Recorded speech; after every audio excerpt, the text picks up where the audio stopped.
Okay, in lesson 3 of 4B, labor market equilibrium, we're going to look at the one factory town labor market. A one factory town, it would be like, an example would be like Larson Farms in Du Bois, Idaho, just west of Yellowstone National Park. I think the owner of Larson Farms owns like 55,000 acres of potatoes or grain or alfalfa or whatever. He has 55,000 acre farm there. And I think he also owns like, restaurants and the local grocery store. So it's essentially a one factory town, right? Most of the people in that community probably work for Larson Farms or a company owned by Larson Farms. Another example would be the mining towns along Appalachia in West Virginia, right? You might have a coal mine, a company that owns a coal mine in a small town in West Virginia, and that coal mine might also also own like the grocery store, the gas stations and whatnot, right? So you're essentially everybody in that town is employed by one person. Hershey, Pennsylvania is another example. In Hershey, Pennsylvania, the guy that started the company, last name Hershey, purchased land to build a utopian society and make chocolate. Early 1900s, right? He probably owned the houses. He owned, the factory, all the facilities, probably even the stores, right? I think Pullman, the guy that started the Pullman car company, the train car, right? The luxury train cars that were being built in Illinois. Pullman had such a town, right? So there are a lot of examples of these one factory towns. Grangeville, Idaho, had a paper mill, and the paper mill ran through for decades, maybe even 100 years in Grangeville, Idaho. It's a little town between Boise, Idaho, and the northern panhandle of Idaho. Boise's being the capital in the southwest part of the state. And there's like one highway that goes up to the panhandle. And Grangeville was on that highway 95, I think, if I remember right. And Potlatch owned a paper mill there. And when Potlatch closed the paper mill, everybody predicted doom and gloom because the big employer of Grangeville was no longer to be there, right? So Grangeville, Idaho actually survived and thrived when it lost its one factory, right? Lewiston, Idaho has a potlatch mill there too. It may not be called Potlatch. I'm not sure what the company's called now, but when I was a kid, it was called Potlatch, and it was the largest employer in Lewiston, Idaho. Now you can't really think of Lewiston, Idaho as a one factory town, a one employer town, because Potlatch was, the largest employer, and there are probably 30 to 50,000 people living in and around Lewiston, which includes Clarkston, Washington.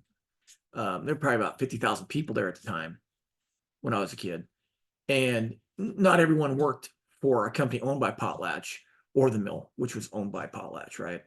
So there are a lot of examples of these one factory towns, right? Where the owner of a factory is the owner of the businesses as well, right? So you're the employer and you're the customer of that employer, right? Okay, so what we need to do is we need to copy these equations, the labor demand equation, and paste them in Desmos, which I opened up on the right. And then we need a zoom, right? We need to zoom this so we can see it. Okay, so we got the W-axis, so the Y-axis is fine, right? We have the demand equation, we have the demand curve and the supply curve. We just need to fix the horizontal axis, right? And so what we need to do is probably increase this to 500, maybe 800. There we go. So now we got demand and supply. It looks exactly like this model here, right? Demand is relatively elastic. Supply is relatively inelastic, right? Supply is more vertical. So supply is more inelastic than is demand, right? So now we got to go, the drill by now, right? We got to find the equilibrium employment level. And it's the first number in the intersection point of demand and supply. So the employment level is 470 workers. Now, if this is a one factory town, town's got at least 470 residents, right? Might have 1,000 residents with half the people in the town being kids, right? Who can't work at the factory, right? So this might be 1,000, a community of 1,000 people, and 407 people work at this factory in the town, right? Or they work for the grocery store owned by the factory owner, or they work at the gas station owned by the factory owner, or they work at the department store, again, owned by the owner. The movie It's a Wonderful Life, Mr. Potter, in the alternate life that the main character sees through his angel, right? In that alternate life, Mr. Potter becomes, the town, Bedford, becomes a one factory town where the only employer is Mr. Potter, right? So in this one factory town, you might have 1,000 people and 470 of them are working for this one employer, right? All right, when I hit submit after entering the 470, right, my open math produces this vertical dash line. And this vertical dash line is at the employment level 470, right? Now I need to insert the equilibrium wage rate. And the equilibrium wage rate, let me squeeze this a little bit. The equilibrium wage rate is the second number, 37.82, right? So I'm going to type 37.82 here. Now, entering that into my open math bends this dash line at the equilibrium wage rate, right? Which is the height of 37.82, right? Over here in Desmos, I'm going to type y equal 37.82, and then I'm going to put in squiggly brackets, x is less than or equal to 470. Okay. And then I'm going to change this to a dash line and thin, right? Okay, so this line 3 does what? It draws a dashed line. It draws a dashed line from the y-axis, right, to the equilibrium point, right? And this dashed line splits the total surplus. The total surplus is this triangle. The total surplus is this triangle here, right? Determined by these points. That's the y-intercept. That's the x-intercept. And this is the equilibrium wage rate, right? And that right there is the width of the triangle, right? So it's this big triangle here. And we can calculate the total surplus by taking the difference of these two and then multiplying by the 470, right? And that'll give the area of the two. But first we want to do is we want to calculate the firm surplus, right? And the firm surplus is this triangle here, right? The reason why this is the firm surplus is because that firm is willing to pay close to $49.10 to the first worker it hires, but only has to pay a wage equal to $37.82. So this represents a win, a gain in trade for the firm, right? The firm wins in this hiring this first worker, right? This triangle down here is worker surplus because the worker with the lowest reservation wage is $2.10. This worker would be willing to do the job for $2.10 per hour, but gets paid $37.82. They're thinking, wow, that's pretty cool. I'd do the job for $2.10, but these yahoos are paying me $37.82. Big win for that worker, right? So this is right here is the worker surplus, and this is the firm surplus. And the height of this, right, the heights of this triangle, they get closer and closer and closer to zero because as the firm adds more and more labor, labor becomes less scarce, right? And as something gets less scarce, it becomes less and less valuable, right? Another way to think about it is maybe the firm has to hire 470 people, right? And it puts out a job placement to hire 470 people for this factory, right? It gets a bunch of applications.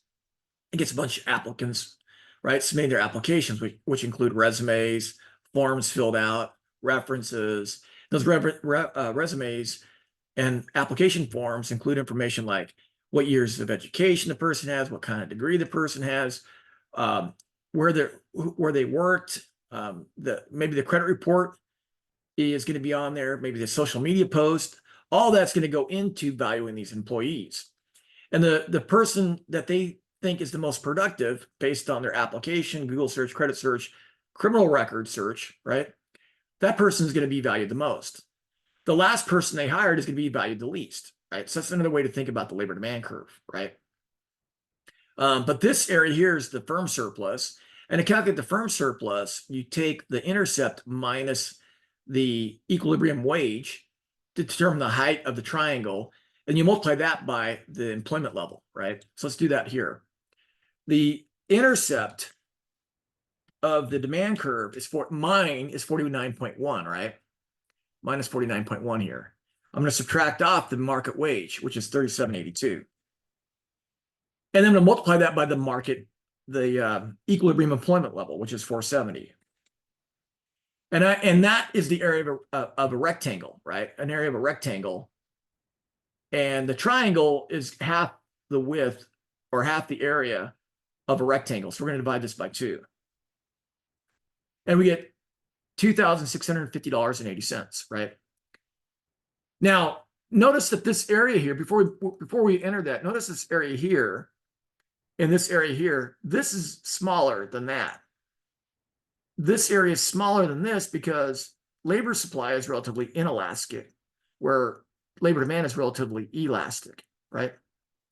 So because labor supply is relatively more inelastic, worker surplus exceeds firm surplus. And again, this is worker surplus and this is firm surplus.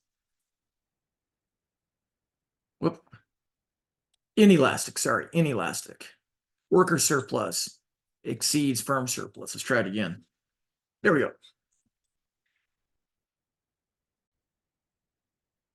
Now notice when we submit this, it highlights or it puts a triangle around the firm surplus, right? And we calculated the firm surplus at $2,650.80. When you round this to 0 decimal values, this 0.8 makes that 1, right? And then that creates this green triangle down here. And this green triangle is for the worker surplus. So we're going to calculate the worker surplus now, right? And the worker surplus is the height of the triangle, which is the equilibrium wage rate, in my case, 37.82, minus the intercept of labor supply. So all I'm going to do is I'm going to modify this up here to be 37.82 minus labor supply's intercept, which is 2.1. When I round this to 2 decimal places, I get 8,000, 0 decimal places, I get 8,394.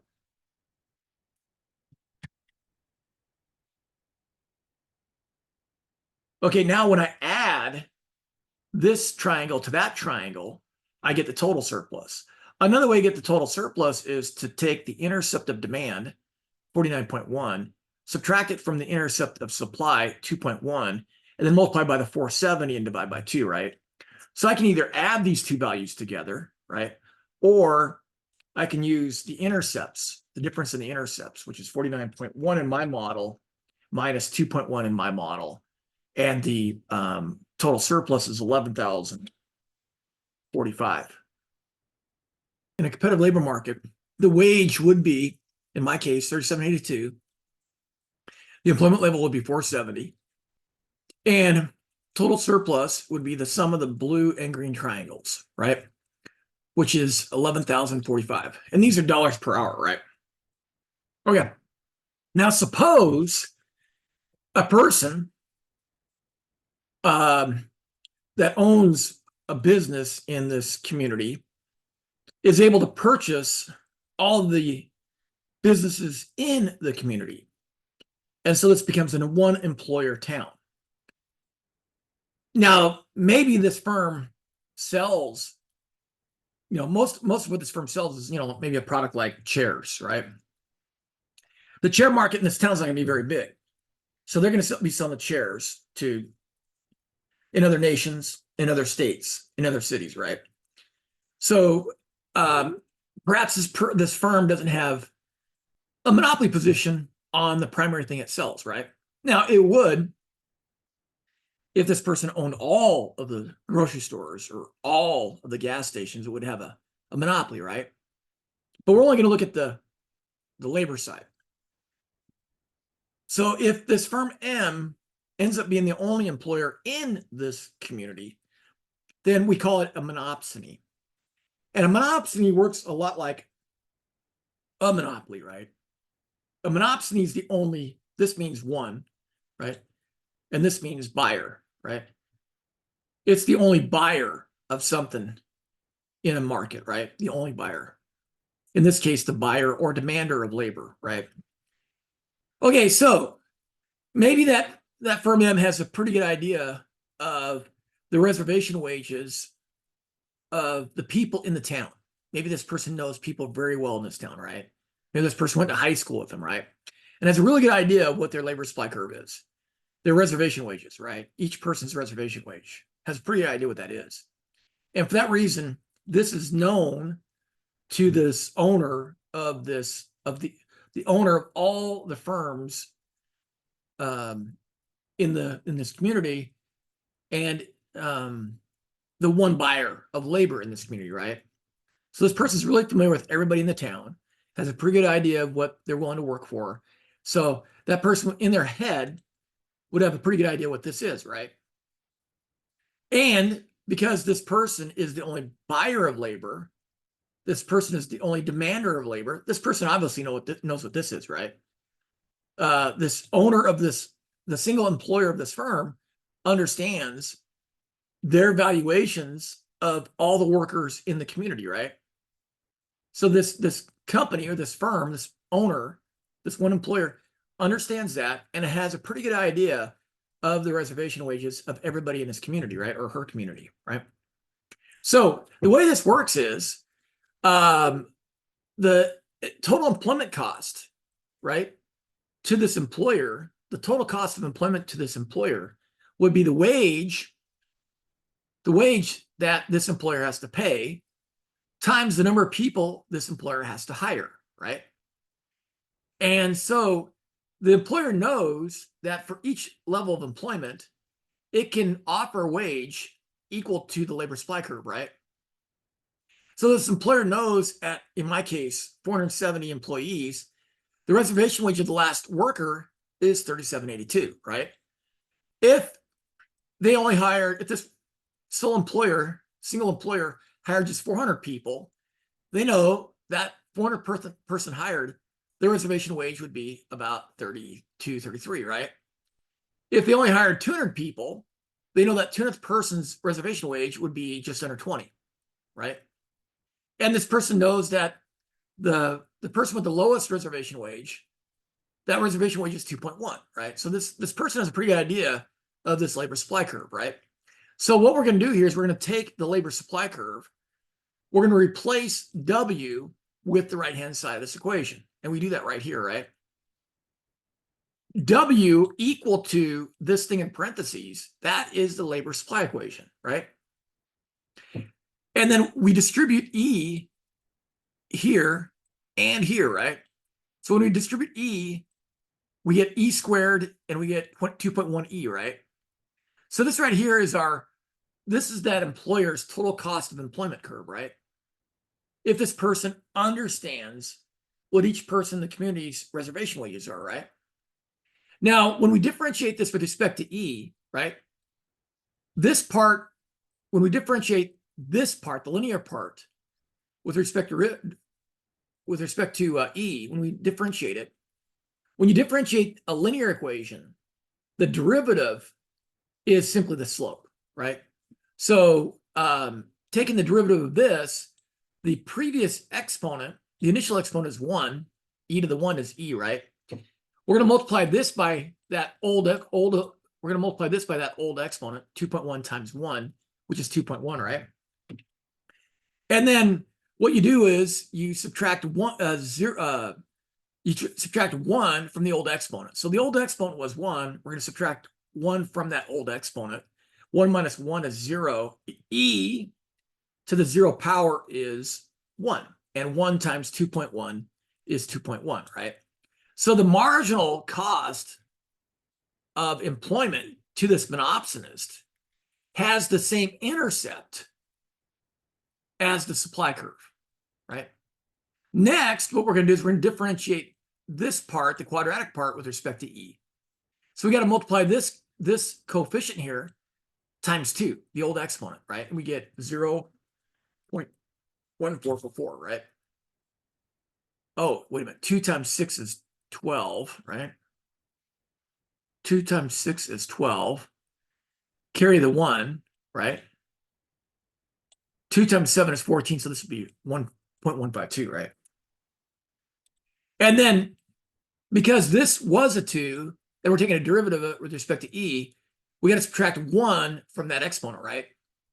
So 2 minus 1 is 1, and 1, e raised to the 1 power is e, right?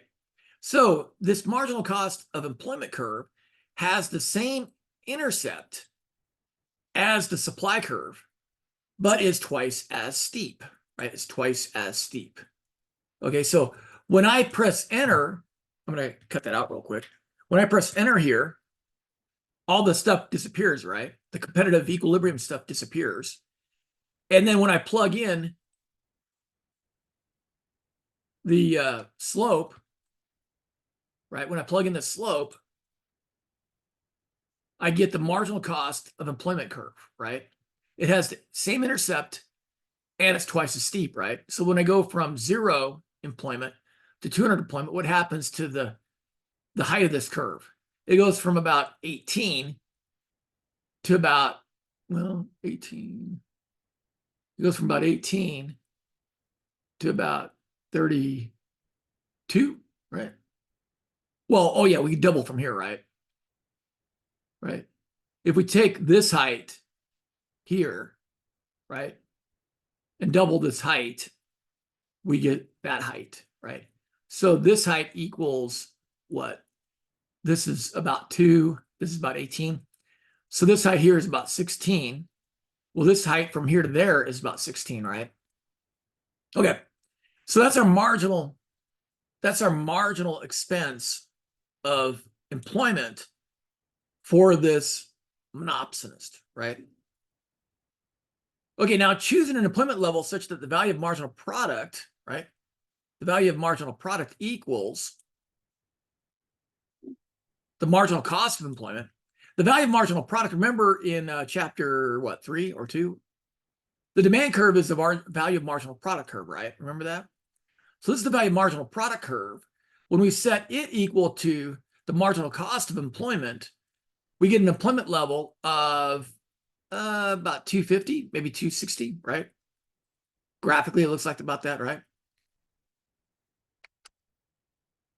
So we want to find what the employment level is where this red curve crosses this black line, right? And so what we have to do over here is we have to insert a new line. I'm going to copy this and paste it here, right? Now, this is the marginal cost of employment curve, right? I'm going to call this M for marginal cost of employment. And remember, it has the same intercept as the slope, as the intercept of the labor supply curve, but it's twice as steep, right? So I can multiply this by 2, right? Or I can rewrite this whole thing as 0.152, right? Okay. I'm going to change the color of this to red to match my open math. Okay, so what is the employment level? The new employment level of the monopsonist. The monopsonist is going to reduce employment, kind of like a monopoly would, right? A monopsonist is going to reduce employment level, right, to 267.045. So number of laborers is 3 decimal places. So right here, this is 267.045. Okay, when I do that, notice what happens.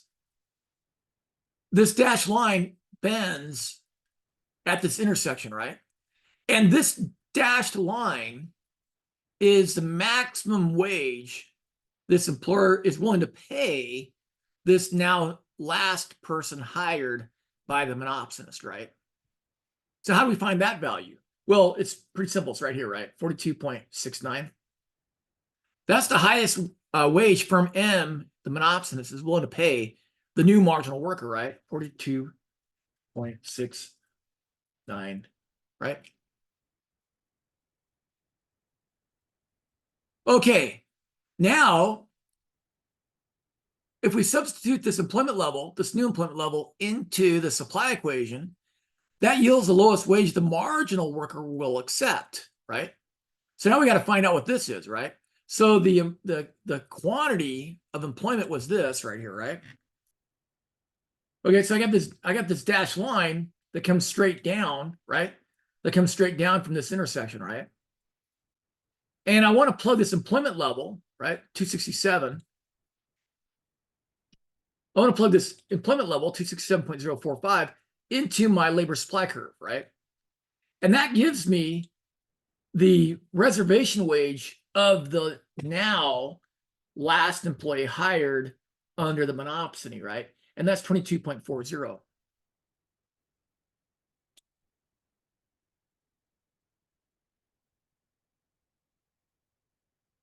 Right? So 22.40 there, right? To maximize profits, the firm's not going to pay this wage up here, right? The firm's not going to pay 42.7, right? 42.69. The firm's not going to pay 42.69. The firm's going to pay 22.40 because this is the lowest wage this 267.045 worker is willing to work for, right? It's going to pay this reservation wage, 22.40.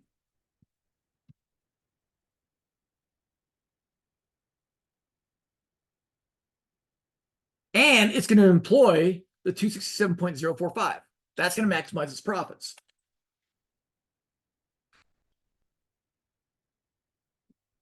Okay. Now we got to calculate this green triangle down here is the worker surplus under the monopsony, right? We have to calculate. Oh, what happened here? One of my answers got deleted. That's all right. This right here was the 267.045, right?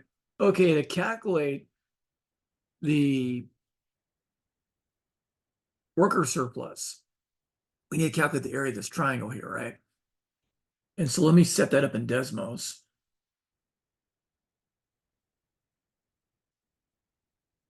The reservation wage of the last worker hired was equal to 22.4, right? Let me change this to a dashed black line with width 1. And I'll end the line at X equal to the new employment level, 267.045.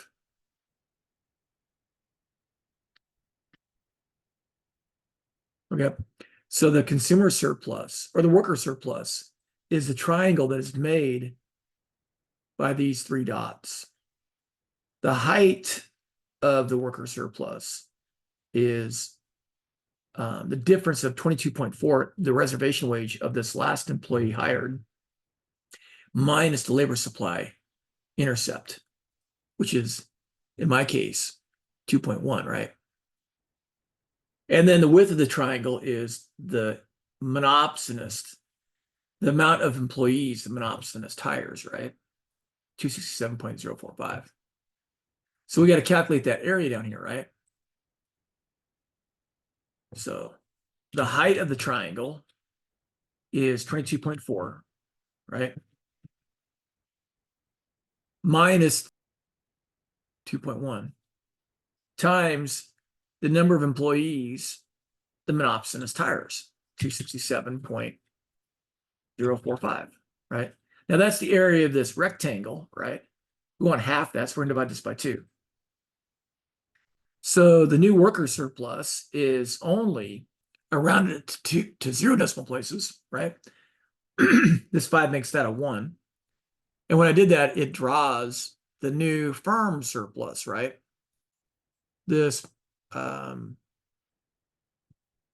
this quadrilateral, right? We got to calculate the area of that.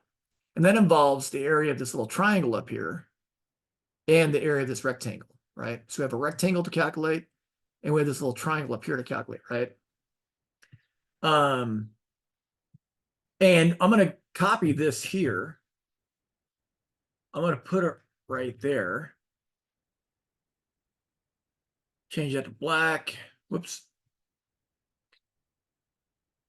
Change the width of it to black and a dashed line. Okay, and then the reservation wage of this new last worker hired is 22.4, but the most the firm, this monopsonist will pay is 42.69, right? 42.69. Okay, so this triangle here is the new worker surplus, right? This is the new worker surplus, this triangle here. The firm surplus is this upper triangle plus this rectangle below it, right? So we got to calculate this area and that area, right? To calculate the new firm surplus, right? The firm isn't paying what it would be willing to pay for this now lower level of employment. It would be willing to pay 42.69, but because it's the only employer in the game, it can pay the reservation wage of that last employee hired. So that allows this monopsonist to grab all of the surplus right here, right? It can massively increase its surplus. So let's calculate the area of this rectangle and the area of that triangle. So to calculate the area of the triangle first, I'm going to take the intercept of the demand curve, right? The intercept of the demand curve, 49.1. And I'm going to subtract that from this maximum wage firms are willing to pay, right? So the intercept is 49.1, right? My intercept is 49.1. The maximum the firm is willing to pay is 42.69, right? And we multiply by the 267.045 because that's the new employment level, right? And we divide by 2. So this area here, this triangle here is 855.879, right? Now we need to calculate the area of the rectangle, right? We need to calculate the area of this rectangle here. And the area of that rectangle is what? It's the 42.69, right? The 42.69 minus the reservation wage of this new last employee that the firm hires, which is 22.4, right? That's the height of the rectangle, right? And we're going to multiply that by the 267, the number of employees hired by the monopsonist, right?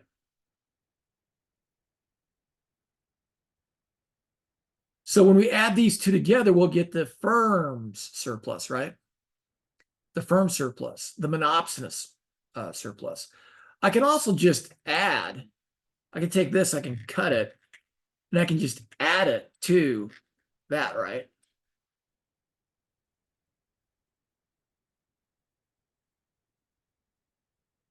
So this is the area of the triangle up here, right?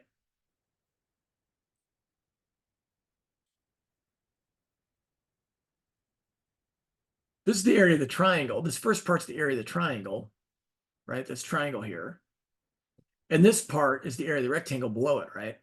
It's the area of the rectangle below it. So when I sum them together, I get 6,274, right? $6,274 if I round to 2 decimal places.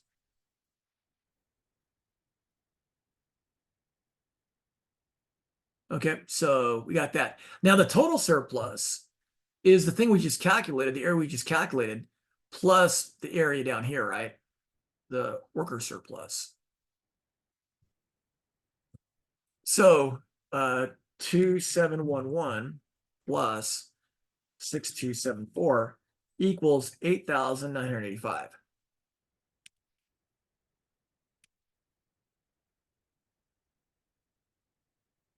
Okay. Now the total surplus now is almost 9,000. It was just over 11,000. So the difference in those two values right here, the difference in the new total surplus and the old total surplus, that difference is the deadweight loss. And the deadweight loss is this triangle here, right? The triangle that points toward the original equilibrium, right? Now suppose C city and M city, C stands for competitive, and M-City stands for monopsonist, are identical except for their labor markets. Whereas M-City's labor market is monopsonistic, C-City's is competitive. The M-City wage rate would be what? The M-City wage rate is going to be this 220, right? Or 2240, right? That's the M-City's wage rate. That's the monopsonist wage rate. The monopsonist has pricing power. It can pay this now lower level of employees, this lower number of employees, the last employee's reservation wage, which is 2240, right? Per hour.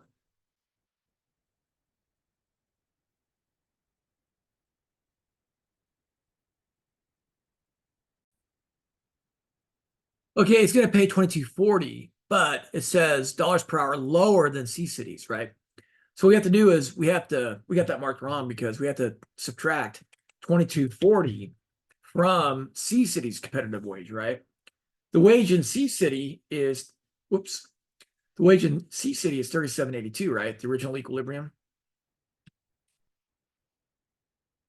So the wage in C-City is $37.82 an hour. In M-City, the wage is 2240, right? So the difference in those wages is $15.42. That's what goes here, the difference, right?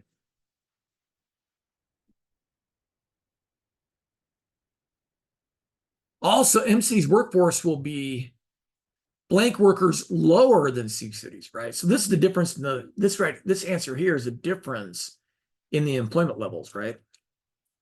So the employment level in C-City was 470, right? The employment level in M-City, where the monopsonist is 267.045. So C-City's workforce will be 202.955 workers lower than C-Cities. And that's kind of cool, right? This is M-City's labor market, and this is C-City's labor market. Let me see if I can put them side by side. Yeah, there we go. So this is what happens in C-City, and this is what happens in M-City, right? In M-Cities are dead weight loss, right?